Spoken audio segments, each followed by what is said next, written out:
شروع سے ہی اس نے انسانوں سے اپنی دشمنی کا اظہار کیا اور لوگوں کو گمراہ کرنے کی اجازت مانگی۔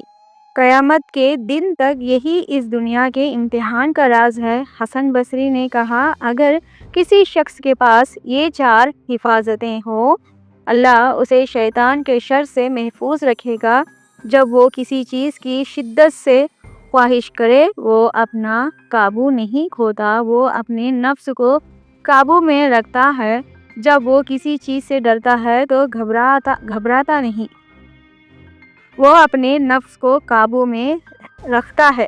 جب اس کی خواہشات بڑھتی ہے تو وہ انہیں قابو کرنا جانتا ہے۔ وہ اپنے نفس کو قابو میں رکھتا ہے۔ جب اسے غصہ آتا ہے تو بغیر سوچے سمجھے عمل کرنے سے بچتا ہے۔ پھر وہ اپنے نفس کو قابو میں رکھتا ہے۔ دوبارہ غلبِ منفعت یعنی بھلائی حاصل کرنا اور ہر بھلائی کا سرچشمہ صرف اللہ کی عبادت کرنا ہے۔ اس لیے جنت تک پہنچنے والا سیدھا راستہ اللہ کی خالص عبادت ہے۔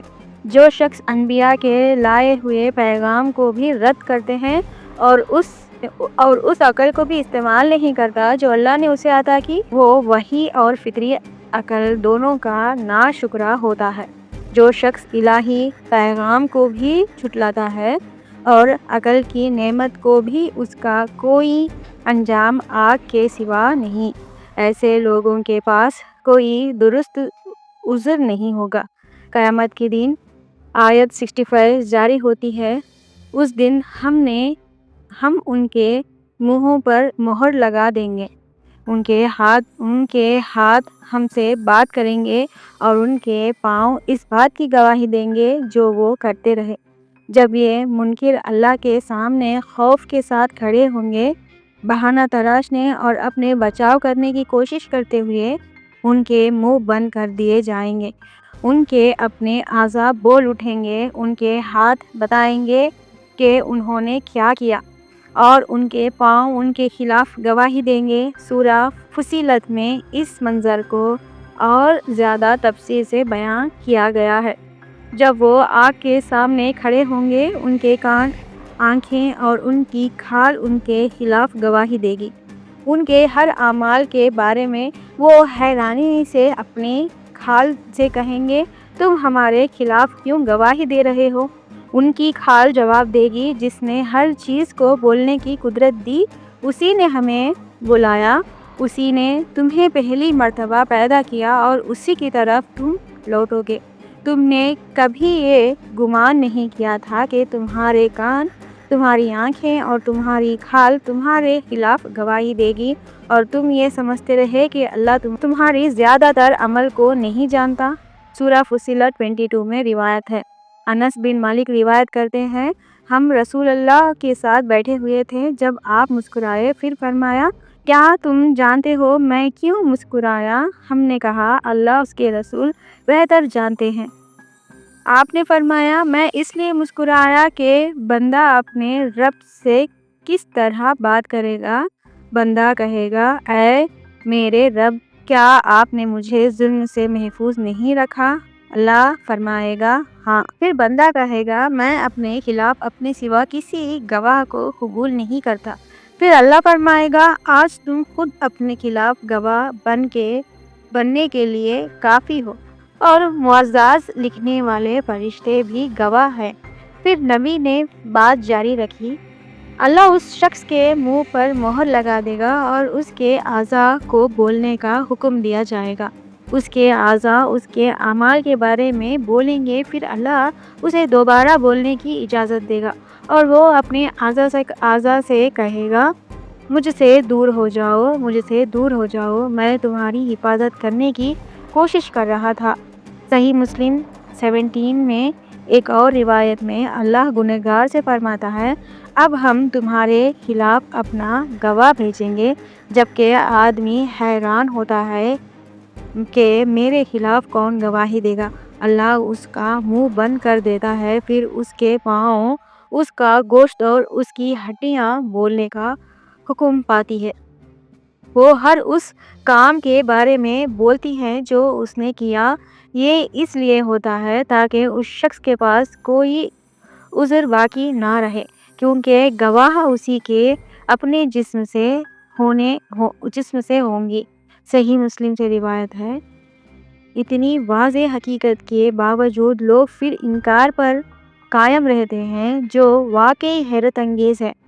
آیت 66 اور 67 جاری رہتی ہے۔ آگے ہم چاہے تو ہم ان کی آنکھیں بالکل مٹا دیں اور انہیں اندھا کر دیں، پھر وہ راستے کی طرف دوڑیں گے، لیکن اگر ہم چاہیں تو وہ کیسے دیکھیں گے؟ اور اگر ہم چاہیں تو ہم ان کی شکلیں بدل دیں اور انہیں انہی کی جگہ پر جمع کر دیں، پھر نہ وہ آگے بڑھ سکیں گے اور نہ پیچھے لوٹ سکیں گے۔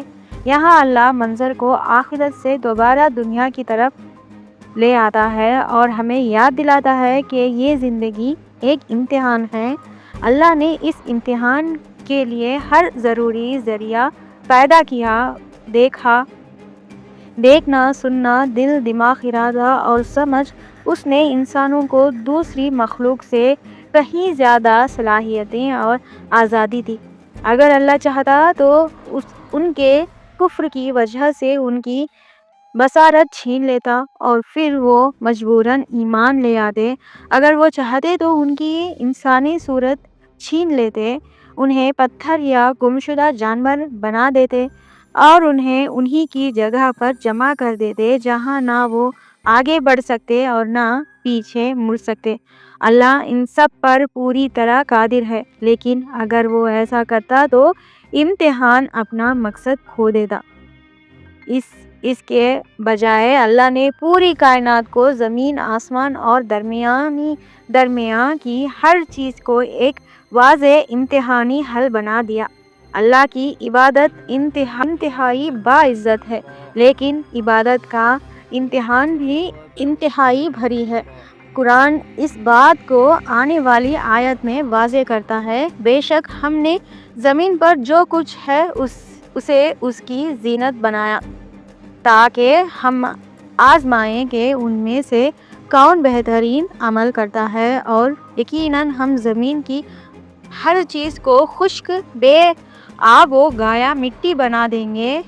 سورہ کاف 8۔ وہی ہے جس نے موت اور زندگی پیدا کی تاکہ ہمیں آزمائیں کہ تم میں سے کون بہترین عمل کرتا ہے، اور جو بار بار بخشنے والا ہے۔ سورہ ملک۔ دو لوگوں کو بدلنے کی اللہ کی قدرت ان کی بصارت چھین لینا یا انہیں بدل دینا، جیسے کہ پہلے ذکر شدہ آیت میں کہا گیا، انسانی زندگی میں خود واضح طور پر دیکھی جا سکتی ہے۔ آیت 68 کہتی ہے، جسے ہم لمبی عمر دیتے ہیں ہم اسے تکلیف میں الجھا دیتے جاتے ہیں، کیا وہ سمجھتے نہیں کہ وہ کس طرف جا رہے ہیں؟ اگر کوئی شخص اپنی تکلیف پر غور کرے، اپنی بچپن کی نشوونما، جوانی کی طاقت اور پھر بڑھاپے کی کمزوری، تو وہ واضح دیکھ لے گا کہ ایک لامحدود قدرت ہمیشہ اس کی زندگی میں کام کر رہی ہے اور کوئی اسے روک نہیں سکتا۔ یہ آیت خاص طور پر ہمیں بڑھاپے کے بارے میں سوچنے کی دعوت دیتی ہے۔ جب ہم بزرگ لوگوں کو دیکھتے ہیں، ہم دیکھتے ہیں کہ ان کی تکلیف کیسے الٹ دی جاتی ہے۔ ان کی پیٹھ جھک جاتی ہے، ان کے دانت گر جاتے ہیں، ان کی آنکھیں کمزور ہو جاتی ہیں، ان کے کان سننا چھوڑ دیتے ہیں، ان کی زبان ٹھیک سے کام نہیں کرتی، ان کے ہاتھ اور پاؤں کمزور ہو جاتے ہیں، دل کمزور ہو جاتا ہے، پیٹ ہضم کرنے میں مشکل محسوس کرتا ہے۔ کیا انسان اس سفر پر غور نہیں کرتا کہ وہ کہاں سے کہاں آیا اور کہاں جا رہا ہے؟ اگر وہ تھوڑا سا بھی سوچے، اس سفر پر غور نہیں کرتا کہ وہ کہاں سے آیا اور کہاں جا رہا ہے، اگر وہ تھوڑا سا بھی سوچے تو سمجھ جائے گا کہ جس نے اسے پیدا کیا اس نے اسے بے مقصد نہیں چھوڑا۔ جس نے اسے پیدا کیا اور زندہ رکھا، وہی اسے موت بھی دے گا اور پھر اسے دوبارہ زندہ کرے گا اور پھر ہمیشہ کی جزا یا سزا کے لیے اس کا حساب لے گا۔ آیت 69 اور 70 جاری رہتی ہے۔ ہم نے آپ رسول اللہ صلی اللہ علیہ وسلم کو شاعری نہیں سکھائی، اور نہ ہی یہ ان کے شایان و شان ہے جو کتاب ہم نے انہیں دی۔ وہ صرف ایک نصیحت اور واضح پیغام ہے جو ہم نے قرآن کے ذریعے بھیجا تاکہ روحانی طور پر زندہ لوگوں کو ڈرائے اور کافروں پر حجت پوری ہو جائے۔ کافروں نے آپ رسول اللہ صلی اللہ علیہ وسلم کو شعر کہا تھا تاکہ قرآن کو غیر اہم بنا دے۔ اللہ اس بات کو رد کرتا ہے، شاعری خیال اور جذبات پر مبنی ہوتی ہے جبکہ قرآن حقیقت پر مبنی ہے۔ قرآن کا مقصد ان لوگوں کو ڈرانا ہے جو دل سے زندہ ہے، صرف جسمانی طور پر زندہ نہیں بلکہ جن کے دماغ زمین اور روح بیدار ہے۔ جو کوئی قرآن کو غور و فکر کے ساتھ دیکھے وہ دیکھ لے گا کہ یہ شاعری جیسا بالکل نہیں ہے، یہ نہ غیر واضح ہے اور نہ ہی خیالی، یہ اللہ کا کلام ہے جو الہی حقیقت بیان کرتا ہے۔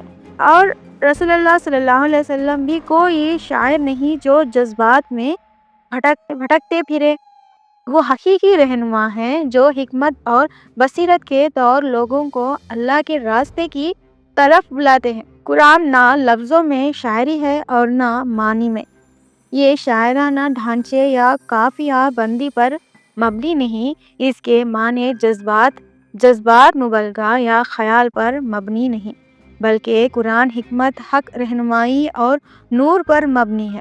لیکن کافر ضد پر اڑے رہے اور قرآن کو نظم اور نبی کو شاعر کہتے رہے۔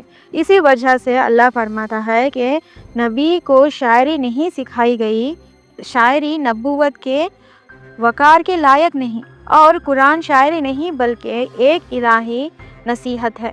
قرآن کی کتاب ہے جو عبادت میں پڑھی جاتی ہے، روزانہ زندگی میں فالو کی جاتی ہے اور اس کے احکامات اور پابندیوں کی اطاعت کی جاتی ہے۔ یہ ان لوگوں کو جگہ دیتی ہے جن کا دل زندہ، دماغ درست اور جذبات صاف ہو، لیکن جو لوگ ضد کے ساتھ اس کی تنبیہات کو رد کر دیتا ہے ان پر عذاب کا فیصلہ مقرر ہو جاتا ہے۔ قرآن ایک فرقان ہے، ایک معیار، یہ کامیاب اور ناکام کے درمیان فرق کرتا ہے، ہدایت یافتہ اور گمراہ کے درمیان، اور ہمیشہ کی رحمت پانے والوں اور سزا کا سامنا کرنے والوں کے درمیان۔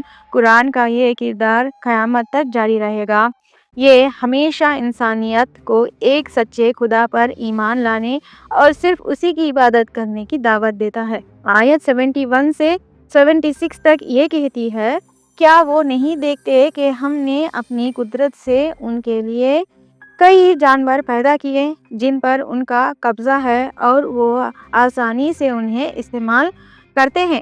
ہم نے ان جانوروں کو ان کے لیے مسخر کر دیا، کچھ پر وہ سواری کرتے ہیں اور کچھ کو وہ کھاتے ہیں، اور ان سے انہیں کئی فائدے اور دودھ جیسے چیزیں ملتی ہے۔ کیا وہ شکر ادا نہیں کرتے؟ پھر بھی اس کے باوجود وہ اللہ کے سوا دوسرے معبود بنا لیتے ہیں، یہ سوچ کر کے یہ جھوٹے خدا ان کی مدد کریں گے، جبکہ یہ معبود بالکل مدد نہیں کر سکتے بلکہ یہ تو اپنی عبادت گزار ہی سے حفاظت کے محتاج ہے۔ اے رسول، جو کچھ وہ کہتے ہیں ان سے غمگین نہ ہو، ہم جانتے ہیں جو وہ چھپاتے ہیں اور جو ظاہر کرتے ہیں۔ اللہ لوگوں کو ایک بڑی نعمت یاد دلاتا ہے، جانور۔ اس نے ان طاقتور مخلوق کو انسانوں کے لیے فرما بردار بنایا، لوگ ان پر سواری کرتے ہیں، ان کا گوشت کھاتے ہیں، ان کا دودھ پیتے ہیں اور ان کی اون اور بالوں سے کپڑے، قالین اور گھریلو اشیاء بناتے ہیں۔ جانور انسانوں کو زندگی کی بنیادی ضرورتیں دیتے ہیں، لیکن بت پرست اور ناشکرے لوگ ان نعمتوں کی قدر نہیں کرتے بلکہ وہ ان چیزوں کی عبادت کرتے ہیں جو انہیں کوئی فائدہ نہیں پہنچا سکتے۔ یہ کتنی غیر اخلاقی صورتحال ہے، لوگ اپنے بتوں کو کھلاتے، صاف کرتے اور ان کی حفاظت کرتے اور ان کی تشہیر کرتے ہیں، پھر بھی وہ سمجھتے ہیں کہ یہ بے جان مورتیاں ان کی مدد کریں گی۔ یہ بت تو اپنے اوپر بیٹھنے والی مکھی تک کو بھی نہیں ہٹا سکتے، اگر مکھی ان پر رکھے شہد کو چاٹ لے تو یہ اسے روک بھی نہیں سکتے۔ ایسے وجود اپنی مدد خود نہیں کر سکتے تو پھر دوسروں کی مدد کیا کریں گے؟ اس لیے مومنین خاص طور پر رسول کو ایسے جاہل لوگوں کی باتوں سے غمگین نہیں ہونا چاہیے، اس کا مذاق مشن کو کمزور نہیں کرنا چاہیے۔ مومنین کا فرض ہے کہ عزم کے ساتھ دین کو پھیلاتے رہیں، اس پر عمل کریں اور اسے محفوظ رکھیں۔ اگلے 3 آیات کہتی ہیں، کیا انسان غور نہیں کرتا کہ ہم نے اسے ایک بوند سے پیدا کیا، پھر اچانک وہ ہمارا کھلا دشمن بن جاتا ہے۔ وہ اپنی تخلیق بھول جاتا ہے اور ہمارے سامنے مثال لا کر کہتا ہے، کون ان سڑی ہوئی ہڈیوں کو زندہ کرے گا؟ کہہ دو، جس نے پہلی مرتبہ پیدا کیا وہی انہیں دوبارہ زندہ کرے گا، اور وہ ہر قسم کی تخلیق کو جانتا ہے۔ یہ اس سورہ کی سب سے مضبوط اختتامی دلیل ہے۔ ایک مشہور واقعہ بیان کیا جاتا ہے۔ ایک کافر جسے ابی بن خلف بتایا جاتا ہے، اس نے ایک سڑی ہوئی ہڈی اٹھائی اور اسے ہاتھ میں مسل دیا اور نبی آپ رسول اللہ صلی اللہ علیہ وسلم کو چیلنج کرتے ہوئے کہا، کون اسے دوبارہ زندہ کرے گا؟ اللہ کا جواب سادہ، لاجیکل اور طاقتور ہے۔ کسی چیز کو بالکل نہ ہونے سے پیدا کرنا سب سے مشکل مرحلہ ہوتا ہے۔ اگر اللہ نے انسانوں کو پہلی بار بالکل کچھ نہیں سے پیدا کیا، جس نے پہلی مرتبہ زندگی دی، وہ یقیناً اسے دوبارہ لا سکتا ہے۔ آیت 80 کہتی ہے، وہی ہے جو تمہارے لیے ہری بھری درخت سے آگ نکالتا ہے اور پھر تم اس سے آگ جلاتے ہو۔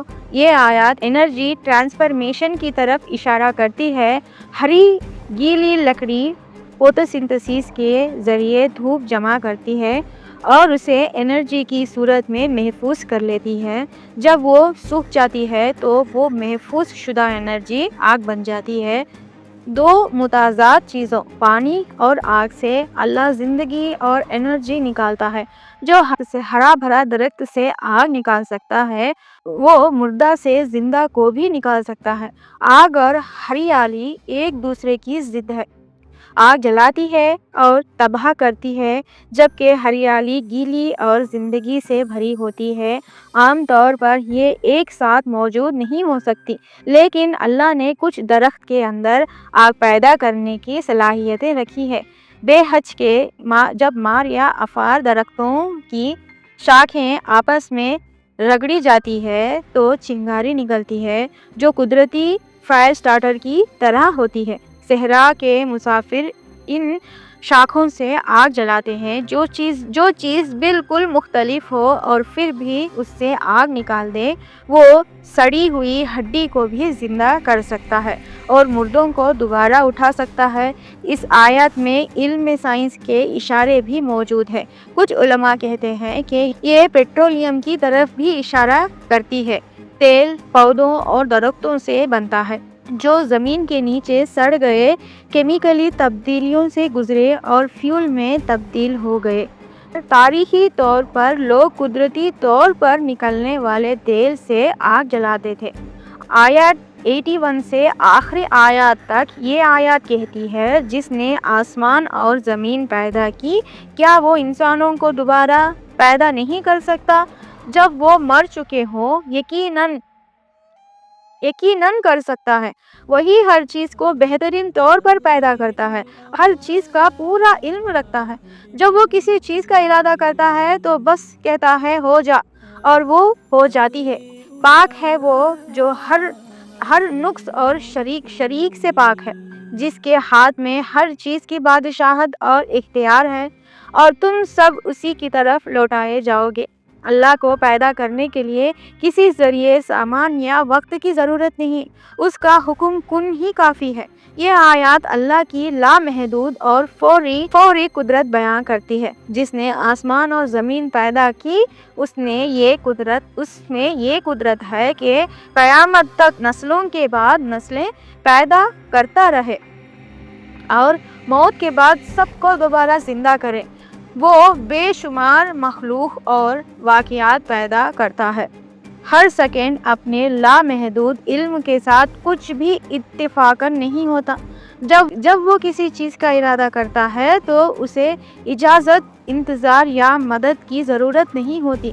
وہ صرف کہتا ہے ہو جا، اور وہ فوراً حقیقت بن جاتی ہے۔ اور ایک دن وہ ہم سے بھی کہے گا میری طرف لوٹ آؤ۔ اس لمحے کوئی انسان اور کوئی مخلوق مقابلہ نہیں کر سکے گی۔ جس طرح ہم زندہ ہوئے جب اس نے کہا ہو جا، اور جس طرح ہم مرے جب اس نے موت کا فیصلہ کیا، اسی طرح ہم دوبارہ اٹھیں گے جب وہ واپس آنے کا حکم دے گا۔